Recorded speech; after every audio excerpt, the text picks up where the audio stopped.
I have had quite a lot of people ask me about making my own dry robe, and it wasn't actually terribly difficult, and it was a lot cheaper. I had this fleece, which made it a lot cheaper.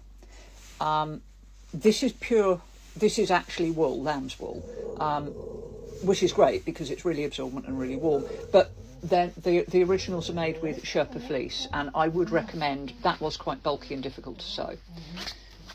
It was done, I didn't have a pattern, I improvised the pattern, so you can see where I completely foobarred it a few times. Basically, I just measured myself from shoulder to shoulder, allowed plenty of room, stuck a pair of sleeves on, and then just did it really long. The pockets were an afterthought, so make sure you put pockets on.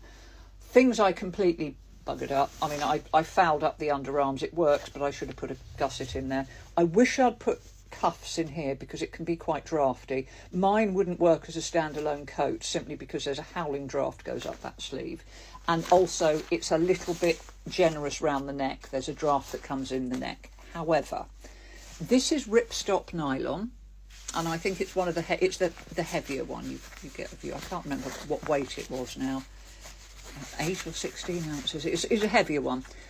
I wish I'd done a two-ended zip, and I didn't finish in the zip very well.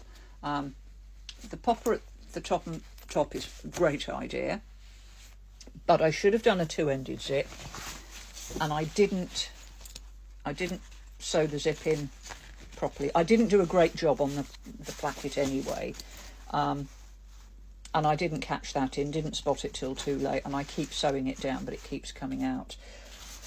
It wasn't a horrible project. It wasn't that difficult. The finish is not great, but it doesn't really show. I think it probably cost me a third of what it would cost. And that'd be allowing for me buying the fleece. It would have bought to buy one. It's a perfectly achievable project. Yeah, and it's made to measure. Because I'm quite tall, it comes right down to my mid-calves, and it is quite big enough for me to get changed under. I pull my arms in, I zip myself up the front, and there we go, I have my own changing tent.